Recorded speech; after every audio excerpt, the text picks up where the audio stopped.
Catch the Pisar Tales weekly as we tackle issues about education and share experiences about teaching. Hosted by James Australia, available on your favorite podcast platforms. For more local podcasts, check out more shows from Pilipinas Indie Podcast and Entertainment Network. Hype Network presents.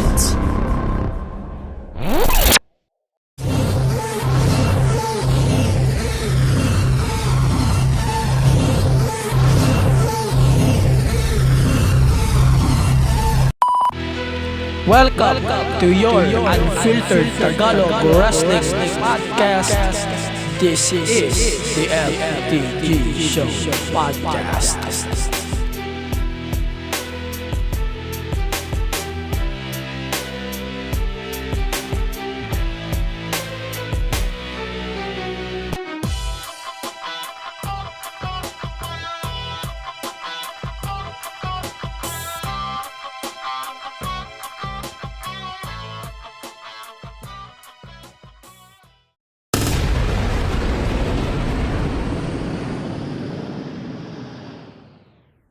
Okay, welcome to your unfiltered Tagalog Wrestling Podcast.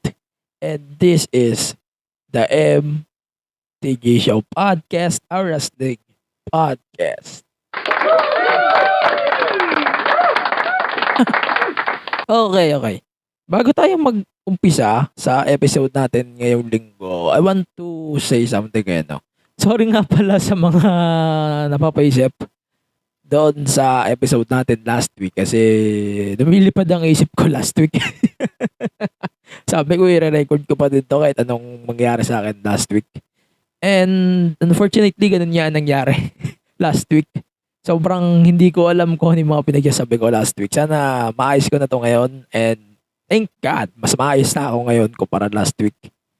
And I'm glad na everyone is safe and I hope na magtuloy-tuloy na lahat ng mga katarantaduan na to. And ayos naman ako. I'm fine. I'm good. Tangina. Ba't ako nagrarantagad? Umpisa pa lang. Okay. So, welcome to the show, guys. And for this week's podcast, so it's basically a long episode. Asahan nyo ng long episode to. Kasi there's a lot of things that we need to talk about from AEW buying Ring of Honor. Tapos, dadagdagan natin ng AEW Revolution predictions. Tapos yung NXT Roadblock na sobrang unnecessary. I don't know why they did this. I don't know bakit nag-exist to para lang makumpol na 1 month. Ayun na may pay-per-view sila na parang special episodes. At least once a month. And this is the way. So I guess ito na yun. And sobrang unnecessary din at this point na magkaroon ng pay-per-view o ng special episode. Lalo't malapit na rin ang stand and deliver. They are building up the show. Patungo na din sa stand and deliver. Mamaya natin pag-uusapan yan sa second half ng show. So, puro tayo AEW ngayon sa first half natin. Tapos pag-uusapan na rin natin dito yung predictions natin for Revolution. So, before we start this week's episode, so, sale na nga pala sa Lazada. And if you want to support the podcast on your shopping on Lazada, please use my links podlink.co/6gs. Again, that's podlink.co/6gs. Makakatulong yan sa podcast. And if mag-checkout ka, malaking bagay yun with no extra cost to you. Okay. So, sige na, mag-podcast na tayo, puta. I'm so fucking excited for this news. So, number 1 on our list for this week, obviously, this is the main event. Main course. Kumbaga, ito na agad yung main course. We don't need introductions. Pag-uusapan natin agad ang main course. So, let's start with AEW acquiring Ring of Honor. Hindi lang hindi lang yung brand, kundi yung assets, intellectual property, equipment, and more. According din, I think sa Fightful ito, lumabas, na ang Ring of Honor by TK is gagamitin na as developmental brand or company or something na parang brand split, parang NXT. Kung popular kayo sa NXT, iyon, i-imagine nyo na lang kung ano yung current NXT. Kasi ganun ang posibleng gawin ni TK sa NXT, ay sa Ring of Honor. Ganun. I-imagine nyo na lang if kung ano yung napapanood nyo sa 2.0 right now, it's almost the same. Yun ang una nyong isipin sa magiging possible setup. Kung naman yun na mababasa nyo, yun din na nababasa ko. But sabi ko nga, wag kayong maniwala sa mga dirt shit hanggat hindi pa confirmed yung mga details. Ano. So, isa tong example na wag kayong maniniwala basta-basta sa mga dirt shit. Kasi hit or miss yan eh. 'Di ba? Hindi yan yung panag-hit yun sure na agad na puputok yung balita o magkakatotoo yung news. Basta balik tayo sa issue. So, Ring of Honor is now AEW's property. Ako personally, I'm okay with this as long as hawak nila yung property, hawak nila yung library. I'm okay with that. And inaantay ko na din yung possible na AEW on HBO Max o HBO Go, kung naman yung plano nila dito, as long as ma-read nila yung current provider namin dito, which is Top. Actually, I don't know why people is wasting their shit on Top. Meron namang Fight TV. And to be honest, di rin natin alam kung mag-air nga si Top ng Revolution sa Monday. Kasi Monday na yung Revolution event, wala pa silang plugs for Revolution. So, it's weird. As of recording. And actually, hindi ko rin alam kung ano yung magiging plano nila for the pay-per-view. So, basahin muna natin yung mga recaps from this week's AEW Dynamite.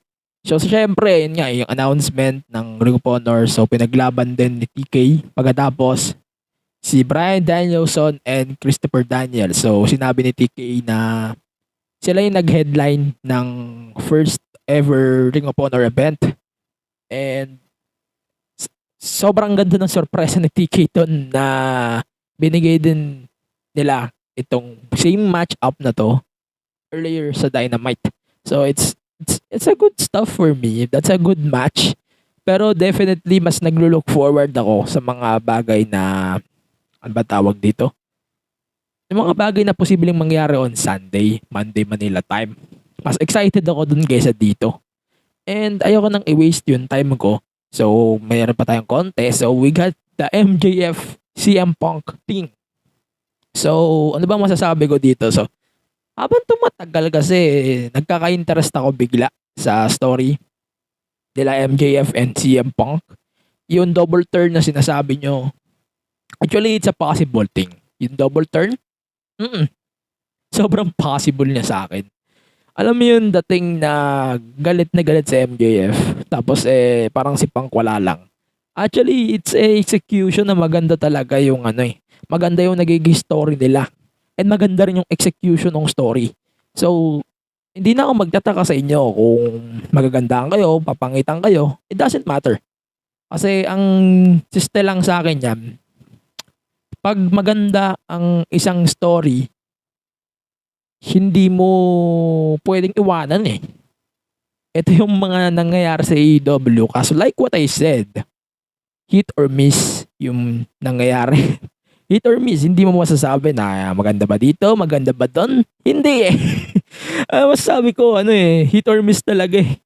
Pero ito, sa tingin ko, si Punk MJF, ito yung story talaga na hindi nag-hit, hindi rin nag-miss. Ganun lang. And pag-uusapan na lang natin sa predictions mamaya. Sa portion din na to later. Yung kung bakit maganda yung magiging decision ko later. Sana maganda yung decision ko, tumama din.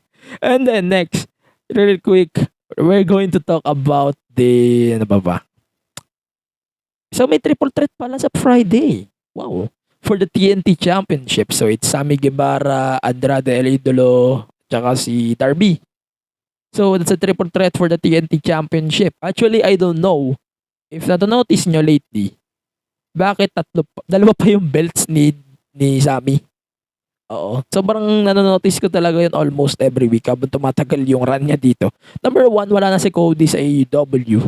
Number two, syempre, di ba hindi naman siya unified technically. Undisputed lang naman. So bakit di pa nila nire-read yung isa pang championship? Eh, tapos na rin naman, di ba? Na-unify na rin naman nila, di ba? So, what's the point of holding both of the championships? To be honest, yun talaga ang concern ko. I know fans would call this a big deal kasi Sammy Guevara ang may hawak. But sa akin, parang parang nakikita ko, sobrang, ewan ko, something like that. But, kasabihan ko kayo, parang, sa lukewarm pa yung run ni Sammy so far. But I like the idea na every week na defend yung title. So it's a must for me. Plus kay Jade Cargill.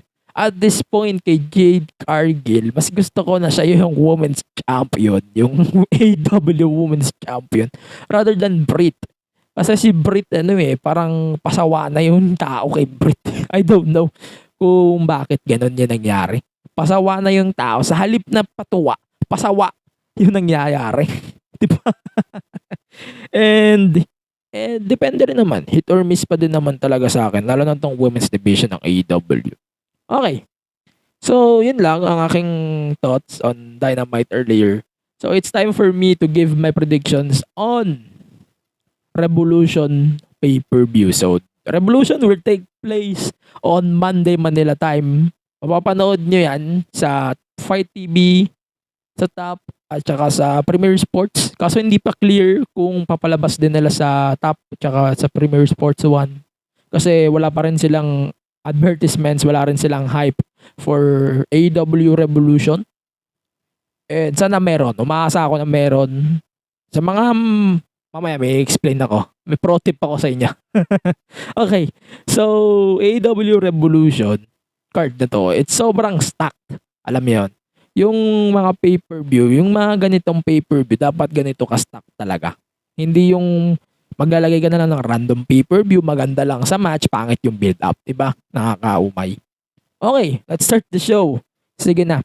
May dalawa tayong buy-in match cards. So, number one is Chris Statlander versus Layla Hirsch in a one-on-one match. So, para sa akin lang, I hate to break the momentum of Layla Hirsch since her turning heel.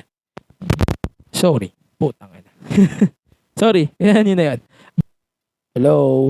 Hello? Ayan. Okay na. Okay na yung mic ko. Kinakat talaga yung mic ko. Utang na loob. Sana hindi na makat yung mic ko. Ulitin ko na lang yung point ko.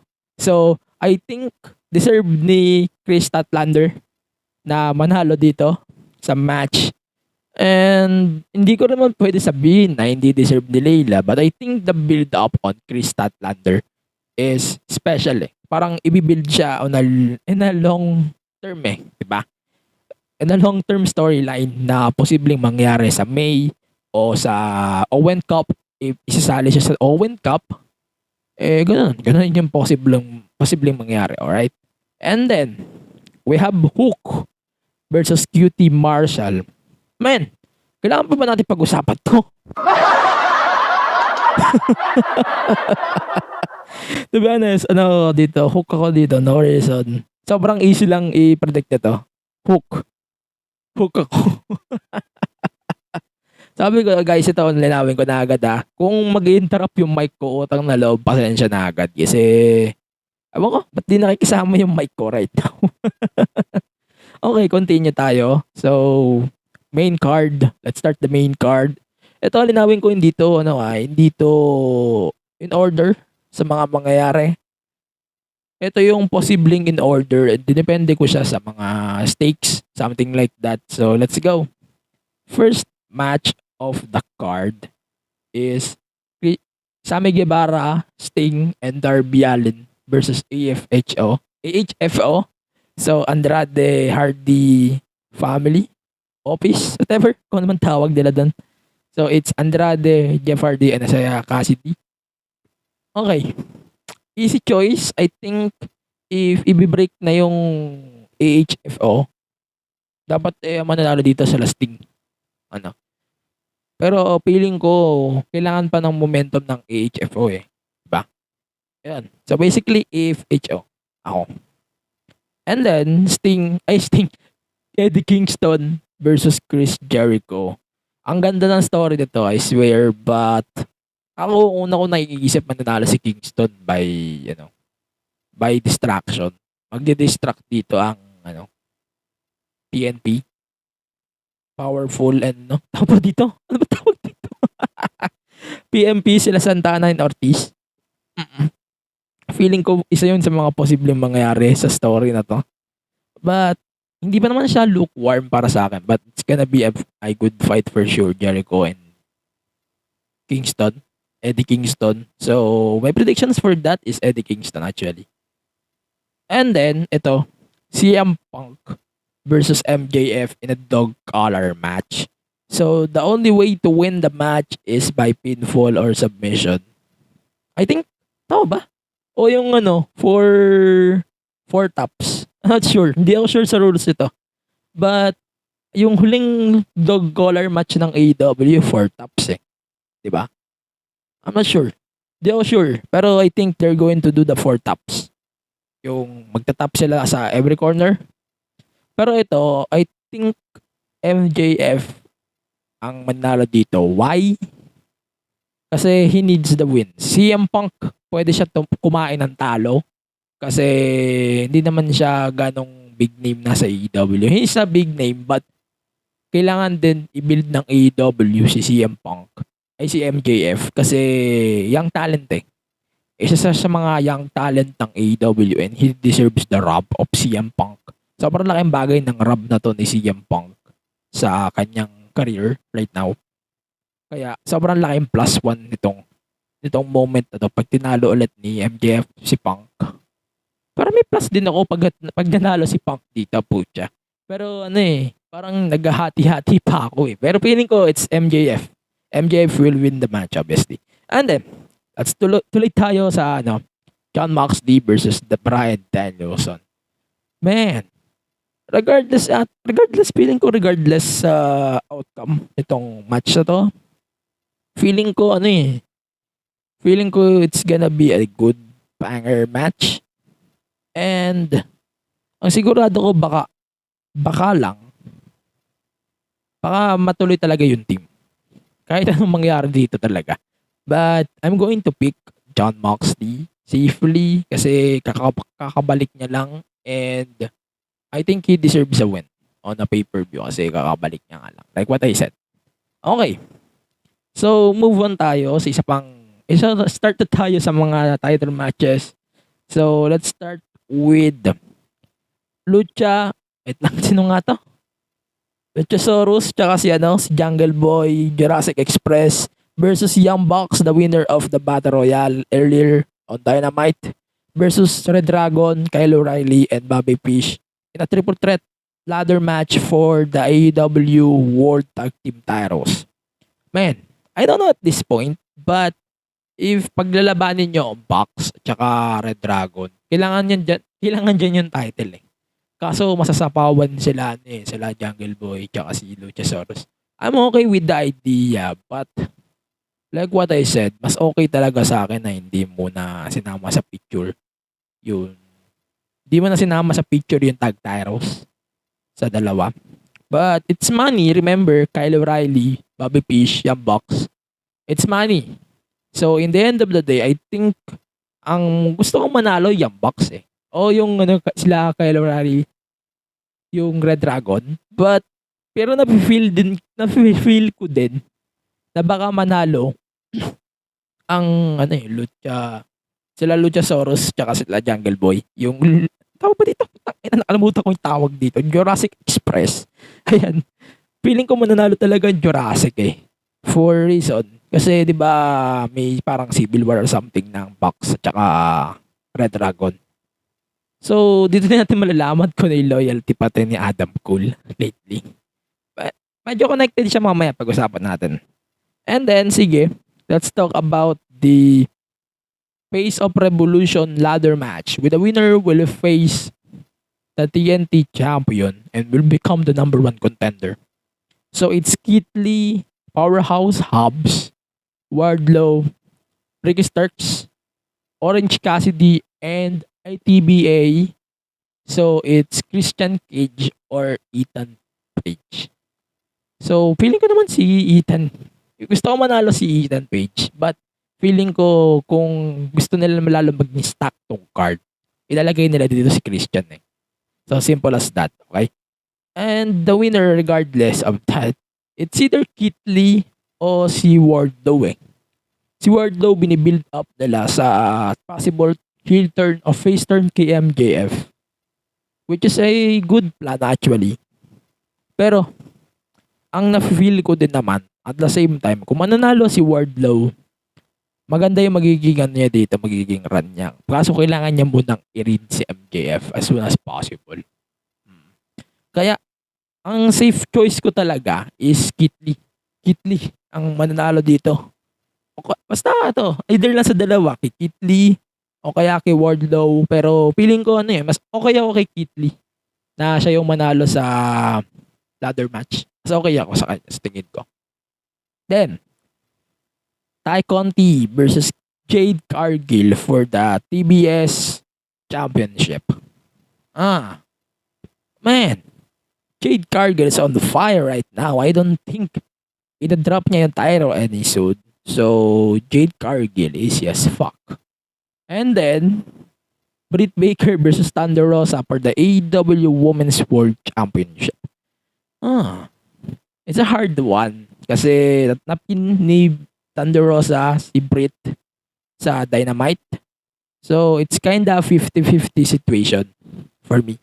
So, safest choice ko, kung itutuloy na nila yung Britt Baker tsaka Jamie Heater feud, magta-Thunder Rosa ako. Ganun lang. Diba? Pero feeling ko hindi pa eh. Hindi pa nila papatapos yung reign ni Britt. So, safe choice ko is si Britt. Si Britt ang safe choice ko. But, sana manalo si Thunder Rosa. Okay, so main event of the evening and presumably na magpe-presume na ako na ito na yung magme-main event. So, it's Adam Page versus Adam Cole. Hangman Adam Page versus Adam Cole for the AEW World Championship. For sure, isang Adam ang mananalo dito. Hindi, joke lang. Tangina talaga eh. Basta bumanat ka talaga eh. Ito for sure, Hangman to. Hangman needs the win. Kailangan ni Hangman ng rub from Adam Cole since mas sa tingin ko kailangan mag-focus ni Adam Cole dun sa story niya sa Elite at saka sa Red Dragon. Yun ang kailangan i-focus ni Adam Cole. So Adam Cole is going to lose this match because of either Young Bucks or Red Dragon, I think. Yun ang aasahan natin in the next few days. Probably after ng Revolution, siguro i-build na nila tong story. Diba? And dagdag mo pa si Jay White. Diba nandiyan din si Jay White sa eksena sa story na to. So, basically, yeah. Adam Page ako. Adam Page. So, that's my predictions for AEW Revolution. Let me know your own predictions for this year's Revolution. And before we go to the commercial break, may payo lang ako sa mga manonood ng Revolution sa TV. Ang una niyong puntahan is Fight. Unahin niyo Fight TV kasi Fight TV may replace yan. On demand ang replace. On demand ang replace niya for 1K. Unlike sa nag-subscribe kayo sa Top Go, sa tingin ko hindi nyo sa content ma-enjoy nyo ang Top Go, pero yung quality siguro ng show, I don't think ma-enjoy nyo. So, safest choice is mag-fight kayo. O mag-top kayo. O meron kayong cable, panoorin nyo sa Premier Sports. Mas safe yun, di ba? Wala kayong babayaran unless yung babayad ng cable. Ganun lang yan. So, papanood nga pala ang AEW Revolution kung meron ng confirmation sa Premier Sports 1, sa Top Go, syempre, sa Fight TV, and sa iba pang platforms na alam nyo kung saan kayo nanonood ng wrestling, whatever it is. And let me know your predictions nga pala sa Revolution by using the hashtag Of course, yung AEW Revolution and the MTA Show Podcast hashtag. Alright, so we're going to take our first commercial break.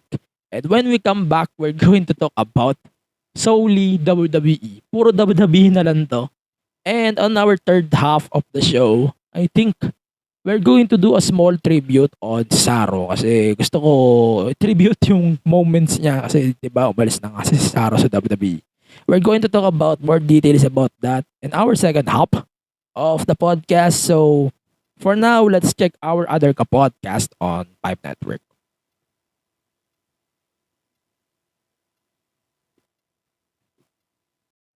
You are listening to the MTG Show Podcast, an unfiltered Tagalog wrestling podcast where they talk about anything and everything about professional wrestling. Speaking of professional, we are professionally going to segue to our own show, Rule 20 Podcast, where the only professional thing we do are done mostly off the record, behind the cam, and under the sheets. Again, that's Rule 20, available wherever you are listening to this right now. And now back to the podcast. Sandy. Tara na, mag-record na tayo. Okay, sige. Kuya.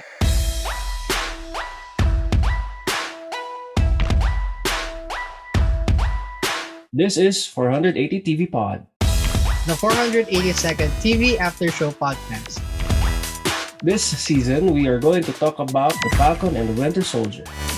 Tune in every Sundays wherever you get your podcast 480 TV Pod. from Pipe Network. Sige na, manood ka na. Diyan ka naman magaling. Welcome back to the show. Aha. Holy shit. So, na nga. Nandito na tayo ulit sa second half ng podcast. So, before we continue, I want to remind you guys na syempre, hindi lang Lazada nagsisale. So, hindi pa tapos ang yung sale ng Shopee. So, if you want to support the podcast on your shopping on Shopee, hanggang 3:15 pa yan, nahaba-haba pang sale ng Shopee. Until 3:15, March 15, 2022. So, if you want to support the podcast on your shopping on Shopee habang sale pa, so please use my links on the description below or podlink.co/bhx. Again, that's podlink.co/bhx. Type niyan sa browser nyo, diretso yan sa Shopee app, and pag nag-checkout kayo, makikita na yon and pwede kayo makatulong here in the podcast without no extra cost. Alright, let's continue with our SmackDown and Raw recaps. Kasi ito lang naman yung kailangan natin punan sa second half nitong podcast ito. And then NXT.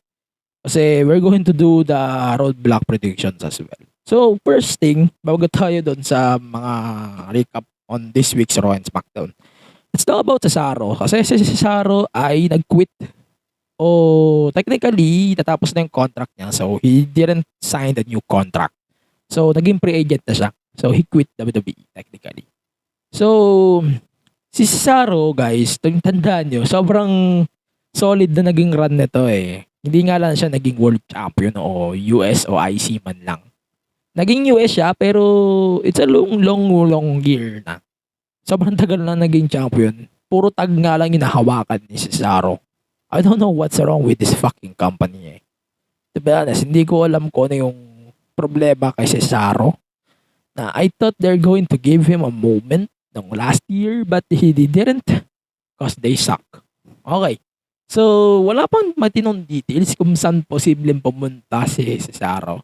But I wish iwasan niya ang AEW kasi sobrang stock na ng AEW, dumagdag pa ang ROH. Diba?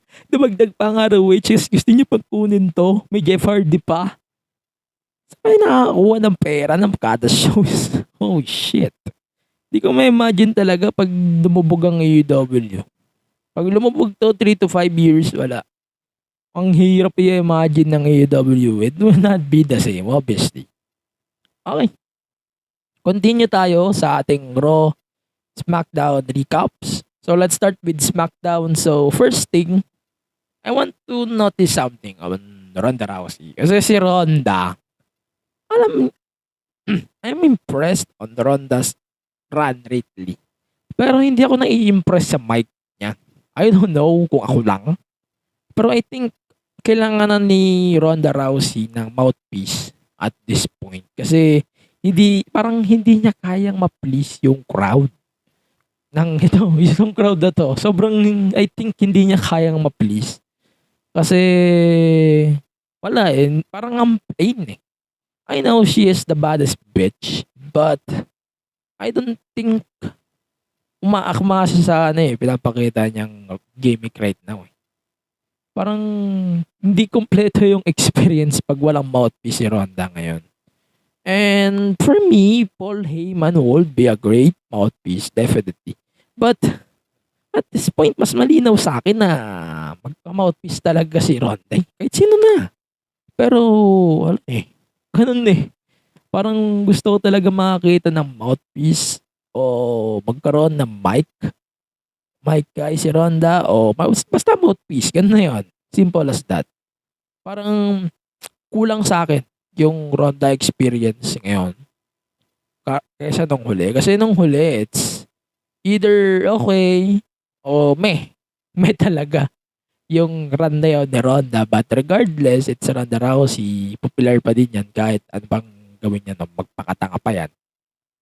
But it always be the same thing eh. Diba?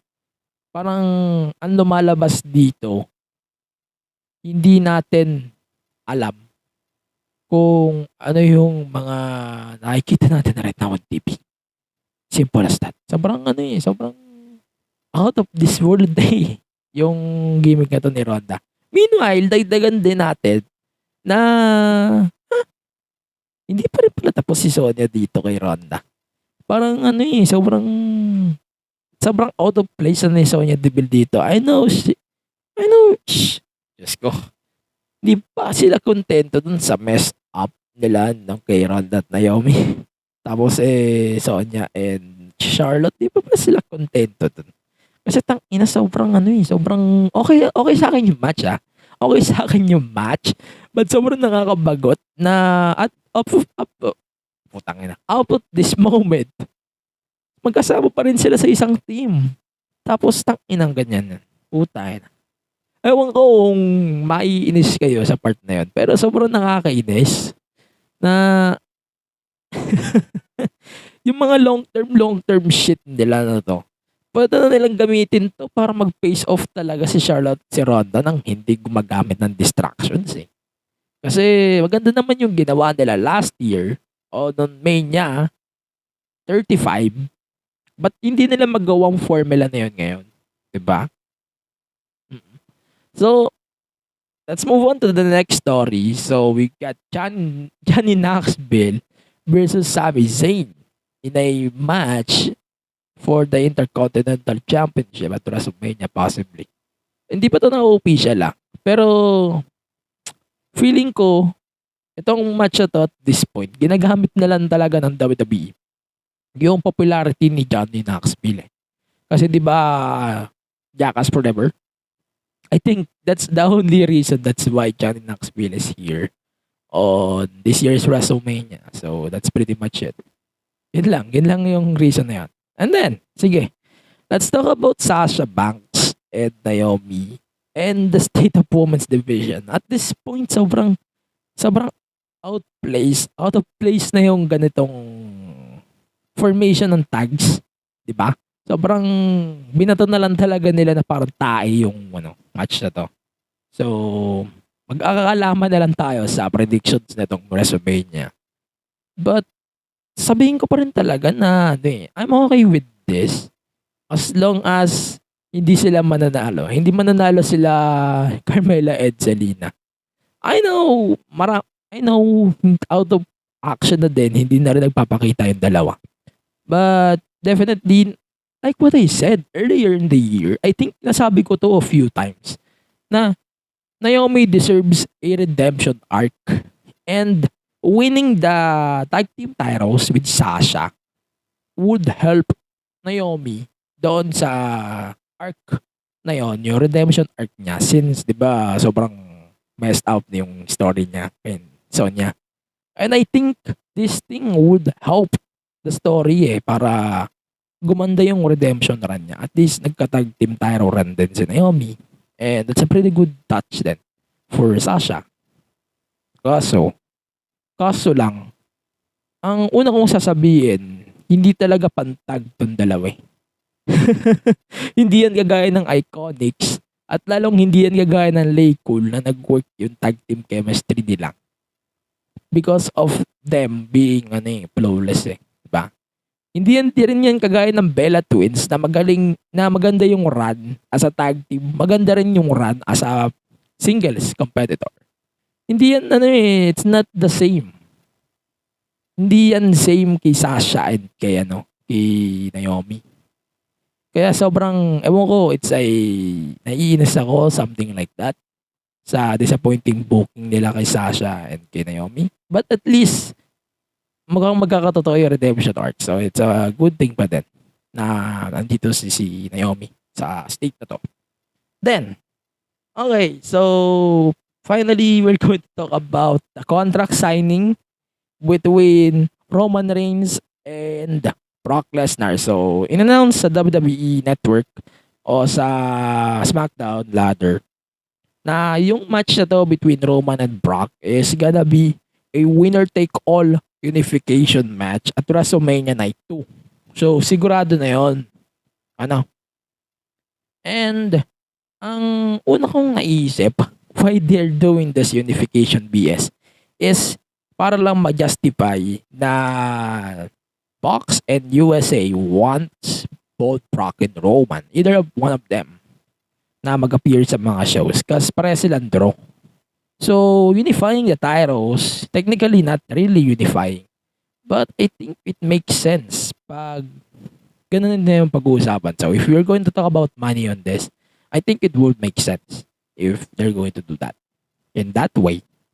At the same time naman, I'm okay din with Brock going both shows back to back. Kasi, like what I said, draw nga si Brock. Okay, draw nga si Brock Diba? Si Roman, pero nagtataka ako ba't si Roman din nakakapunta ng Raw. Diba?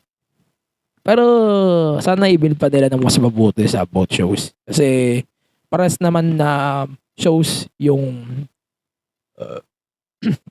si Roman, champion ng SD, si Brock, champion ng Raw. So, it will make sense if pareha silang mag-a-appear on TV. Diba?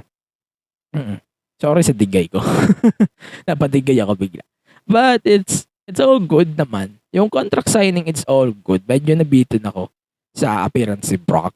Kasi last 10 minutes na lang siya nag-appear. May dalawa pang gaps na nangyari during this contract signing. Andun si Roman at si Brock. Si Paul Heyman rather. And nagkaroon pa ng 2 gaps. So, it's kinda nasayang yung 10 minutes na yun. No? At least, it's a stupid idea after all. It's a stupid idea na unify yung titles. But, if you're going to think optimistically, it makes sense Ganun lang ang simple logic. And yung pinaka-simple na logic reasonable reason. Yung reasonable thing that we need to think about this matchup is unifying the titles. Maybe it's gonna be an access para mag-back and forth yung champions and yung titles, both brands. And hindi rin naman mawawala ang brand split. So ano yung kinakatakot nyo about the brand split? Diba? So, don't worry. Huwag kayong mag-alala sa brand split. Okay, let's move on to Raw. So, Raw is pretty good this week. Ewan ko, wow. Ito yung first time na na-impress ulit ako sa Raw, since Royal Rumble. And I think, sobrang, alam mo yun, sobrang memorable na tong episode na to. We got 2 heel turns, a title change, and a fantastic matchups on this week's Raw. I don't know bakit nasabi ko fantastic. Let's start with the biggest one. So, let's talk about Edge's challenge at WrestleMania. So, inaccept ni AJ Styles yung challenge ni Edge for a match at WrestleMania. After that, parang isa-sucker punch ni AJ si Edge. Mag-offer siya ng handshake. And then, sinakor punch siya bigla. And then, that's the low blow. And technically, that's a heel turn for Edge. Si Edge naman, alam natin magaling siya gumawa na mag-explain and gumawa ng explanation why doing this, why he's doing that. Malalaman natin the next few episodes pa since we have 4 more weeks or 5 weeks pa before WrestleMania. So I think mabibigyan pa nila ng justice itong storyline na to. So yeah, yun. And then, pag-usapan natin next match. So, yung kay Finn Balor. So Finn Balor wins the United States Championship from Damian Priest. And then afterwards, Damian Priest turns on Finn Balor because of his jealousy. And that's a heel turn ulit. And I think that's a pretty good run for Priest. Isang beses lang siya natalo. Personal, yun. Hindi pa siya title match, I think. So, it's kinda, sobrang ganda na nung run na yan for me. And sana nga, by this year, magkaroon ng magandang push talaga si Damian Priest. Gusto ko nga maging WWE champion kahit malabo, di ba? And then, sige, let's talk about finally the Alpha Academy versus Owens and Rollins. Because that's a pretty good story na inabangan natin right now, especially with Alpha Academy. I think Alpha Academy is one of the best tags in the roster right now. And yung pag-push ng WWE sa kanila, hindi nila ni-regret for me. Sobrang ganda and sobrang flawless ng kanyang run right now. No? Wag lang po sana dumating na magkaletse-letse yung mga stories ng Raw. Kasi sabi ko nga, hit or miss ang WWE. Okay. So basically, that's it for this week's episode. Plus dagdag natin, this week's episode, this week's SmackDown and Raw. Singit na lang natin yung bagong team song daw ni Ciampa. Sige. Ano ba masasabi niyo sa team ni Ciampa? Personally, I'm okay with that. Kasi no one will survive is second best team song ni Ciampa. Alam niyo naman kung yung best team ni Ciampa during his 2017-2018 run. Yun ang best team song niya. Yung silent. Yun talaga solid. But may sense naman to since wala na nga si Evos sa WWE. So nag-justify kung bakit kailangan palitan yung team song ni Ciampa. Ini-slow lang talaga nila yung changes sa lahat ng talent halos. Diba? Kaya hindi na magugulat yung pag may na-release niya, nagugulat pa ba? Oh, hindi. Kasi alam na natin yung mga posibleng mangyari. Diba? Ganun lang. And yun lang. I think that's it for my SmackDown and Raw. And we're going to take another commercial break. And when we come back, we're going to do NXT plus NXT Roadblock predictions. And for now, of course, let's check our other podcast on Pipe Network. I like to have a good time when I listen to my horror podcast. Her left arm was that's chopped so. off. Oh my god, really? Caused a panic all over the Prolonged country. their deaths for like months and The months. frightening, alarming, real-life tales show is my horror podcast. My horror podcast. That's Give it? Pause it. This is your scary part? Be scared and laugh hard with the frightening, alarming, real-life tales show. Every Friday on all major podcasting platforms.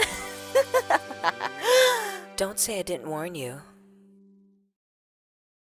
Mainit na diskusyonan, Masarap na kwentuhan, malinamnam na usapan, at nakakagising na balitaktakan. parang kape lang. My name is Jeff. And I'm Waya Angeline. Join us in our conversations at Coffee na Lang Dear Podcast.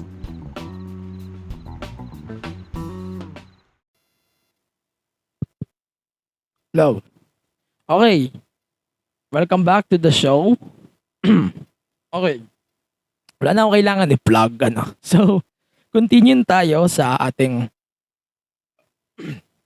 Wait, sorry. Diba? Patigay na naman ako. Okay. Tuloy-tuloy tayo sa ating NXT review. Kasi sobrang... Ang dami maganda nangyari sa NXT this week. I don't know bakit maraming nagdi-disagree pa din dito sa fact na to na madami maganda sa NXT ngayon. But it's a good run pa din, NXT. So let's start with Braun Breaker and Tommaso Ciampa versus Dolph Ziggler and Robert Roode. So it's a plus na binalik nila at least once yung glorious team ni Robert Roode. That's a plus. And the match is pretty good. I'm not saying it's the best, but I think na-deliver naman nila yung purpose para ma-set up yung triple threat match sa next week's event na NXT Roadblock na mamaya ay pag-uusapan natin ng bilis. So, it's kind of makes sense for me na kasama na rin si Ciampa dito. At least mara-write off siya properly. If matatalo man siya, at least magkakaroon tayo ng Braun Breaker versus Dolph Ziggler match o pwede manalo din si Dolph. And then, magkaroon ng Dolph versus Braun match. Right off din kay Braun papunta main roster. So, it's a good win-win para sa akin. And mamaya pag-usapan natin maybe on the predictions kung ano yung posibleng mangyari kay Dolph, di ba?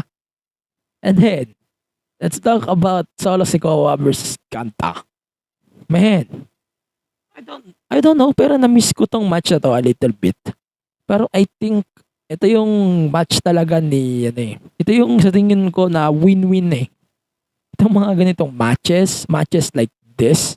Sa tingin ko ganito yung mga win-win eh. Pares mananalo eh. Parang panalo kayong lahat na matches.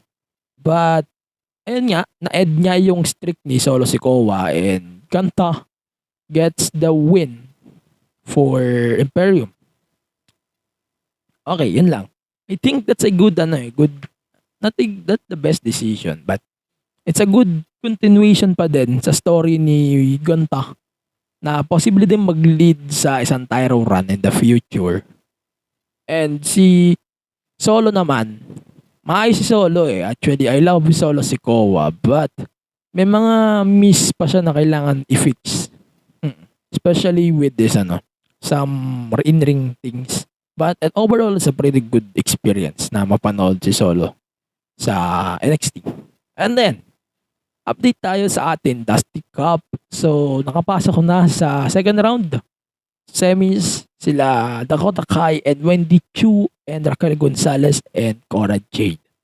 So, walang announcement kung next week din sa Roadblock magaganap yung semifinals ng Dusty Cup. Kasi, iba mostly ganun yung ginawa nila sa men's ngayon. But no. Probably ang finals ito sa stand and deliver, di ba? And then, let's talk about Carmelo Hayes. Tama. Carmelo Hayes versus Pete Dunne for the NXT North American Championship tonight.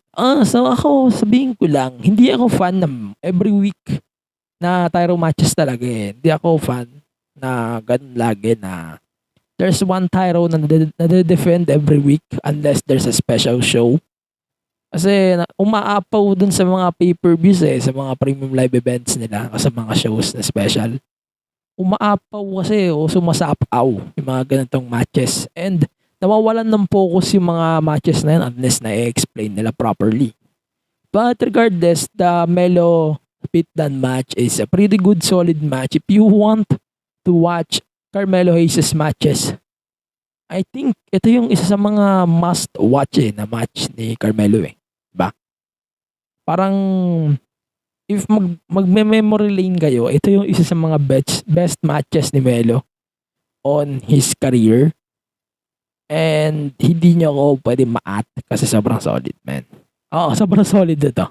And then, ayun nga, pagkatapos nga ng match na to, in-announce ni Carmelo Hayes na he will defend the NXT North American Championship in a match kung saan kung kailan na form yung title o kailan na introduce yung title in a ladder match at Stand and Deliver. So, in-announce na din ang Stand and Deliver. It will take place on Saturday, April 2, 2022 sabay sa WrestleMania Night 1. So, good Lord. Di na magkaintindihan tong mga to. I don't know ba't hindi siya nagkakaintindihan. Kasi sapaw-sapaw na eh. Pwede naman gawin nila ng Thursday. Pwede rin ng Tuesday, actually, bakit hindi nila magawa na ganun? Pinapasapaw pa nila sa ibang araw eh. Sa iba, hassle yan eh, na may isa pang pay-per-view, may isa pang event, may WrestleMania nga, di ba? I don't know what's the point of putting Stand and Deliver at the same day as WrestleMania. I know it's all about the profit, but putang ina. Ewan ko, ano bang nangyari sa WWE? But seriously speaking, I don't think the Stand and Deliver's date, Saturday, same day as WrestleMania, I know, it's not a good idea at all na pagsabay-sabay niyo yung shows eh. Ba? I don't think it's a good idea din talaga na ganun, na pagsabay-sabay nila sa Mania. And unless may sasabay din na indies, di ba? Para ma-focus pa din yung attention sa WWE. So, they're doing shit on shit. I don't know. And then, ito. First, may simple predictions for NXT Roadblock. So, a few weeks na lang bago mag-Stand and Deliver. So, let's start with the LA Knight versus Grayson Waller last man standing match. Okay, so, if gadalin nila sa main roster sa LA Knight, I think Grayson Waller deserves the rub. No, deserves the win. And then, the tag titles, it's gonna be Imperium versus Creed Brothers. At this point, gusto ko makita ang Imperium sa main roster. But, I don't think it's not time yet para manalo ang Creed Brothers. But if they did, it's gonna be good, for sure. But feeling ko, for now, I'm going to save bet sa Creed Brothers. And then, a triple threat match for the NXT Championship. Tommaso Ciampa versus Braun Breaker, the champion, versus Dolph Ziggler in a triple threat rules match. It's a hard one, but feeling ko it's either mananalo si Braun, pinning Ciampa para ma-out siya sa equation, and magkaroon ng one-on-one between Braun and Dolph sa Stand and Deliver. So it's gonna be the setup now. Feeling ko ganun na magiging setup nila for this one. But I'm okay with that. Regardless on the outcome, I'm okay with Dolph winning the title too. And yun lang. Yun lang basically it for our episode. So we're going to talk about Cesaro in a bit. No? Konti lang. Konting Cesaro tribute lang. Kung gusto niyo din magbigay ng thoughts niyo on Cesaro, iwan niyo na lang yung comments niyo on the description below and on the podcast platforms. Any podcast platforms will do. No? Okay, si Cesaro nga pala, ewan ko, he's not my favorite. Hindi rin ako fan ni Cesaro, but I respect his run. Sobrang solid kasi ng run nito ni Cesaro. I think he is one of the hardest hands, ano ba tawag dito? Yung mga solid fighters o solid wrestlers na napapanood mo on TV. I think he is one of them. Isa din si Sheamus doon, definitely. Mga sobrang solid na talents na underrated talaga. But, I can say na sobrang nalulungkot ako on the Cesaro run. At the same time, din na rin ako nagulat na hindi na siya nag-sign pa sa WWE. So, possibly na makita pa natin yung more Cesaro outside of WWE or Claudio Pinameri, whatever it is. Pero feeling ko at this point talaga gusto kong umiwas sa AEW kasi at this point sobrang overstock na ng AEW. He can go to Impact, he can go to Ring of Honor. Kasi 'di ba may partnership nga lang, 'di ba AEW din. So the safe choice for me right now is Impact o kaya AEW, no choice. But I think sana mag-end siya sa Impact o sa promotion ni Adam Shearer. I'm okay with it. Regardless on the outcomes. I'm okay with that. Okay. So, it's time for me to reveal my picks of the week. Real quick. So, first, Brock Lesnar for the Superstar of the Week last week. And then, Jade Cargill for the woman.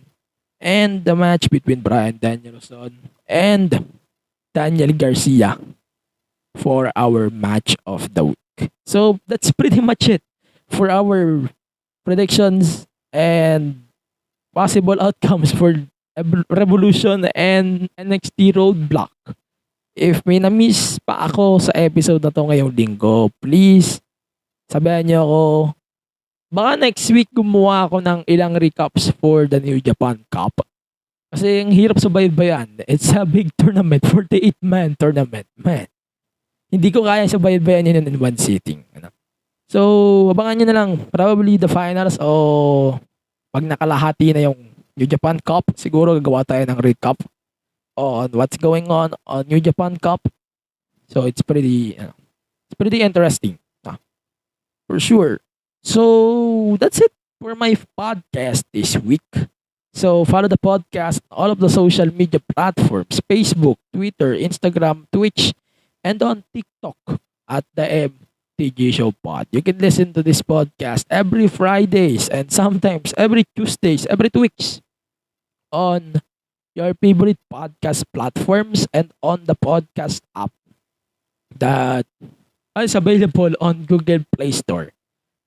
And also, don't forget to rate the podcast on Spotify and Apple Podcast 5 stars or 6 in Tokyo Dome. And of course, follow Pipe Network on all of the social media platforms, Facebook, Twitter, Instagram, Twitch, TikTok. And visit our website, pipenetwork.co, for more Pipe Network shows. And follow me on social media at AG Penera, Twitter and IG. And on social media at the MTG Show Pod for the podcast. Follow me on the podcast. Bahalaga. And don't forget nga pala, sumali kayo sa ating Facebook community and yung ating Twitter community, PH Wrestling. Search nyo lang. Makikita niyo yung community natin sa Twitter. And yeah, yun lang. Yun lang for this week's podcast. Stay safe. Stay reso. See you next week for the fallout of Revolution pay-per-view. And, ayun, keep your double mask up. And on May 2022, utang na loob, wag po tayo boboto na magnanakaw, sinungaling. And see you around. Man, see you around very soon. Sana ma-upload ko na mas maaga. Okay, the MTG Show Podcast, we're out. Thank you. Gusto niya bang malaman kung paano kami nakikipag-collab sa mga brands in the MTG Show Podcast? We use Podmetrics, the easiest way to monetize your podcast. If meron kang podcast, sign up now at podmetrics.co and use my code THEMTGSHOWPOD to get full control on how you monetize your show regarding of its size. Again, sign up now at podmetrics.co and use my code THEMTGSHOWPOD. If you're an advertiser who wants to collab with us, head on over to advertiser.podmetrics.co and fill up the form. Again, Podmetrics, the easiest way to monetize your podcast. Did you know that podcasts are the new radio? You can listen to your favorite shows anytime, anywhere on demand. Visit the Pilipinas Indie Podcast and Entertainment Network at pipenetwork.co to see our list of shows. And like us on Facebook to get updates on our latest episodes, events, promos, and freebies. The Pipe Network, taking podcasting to the next level.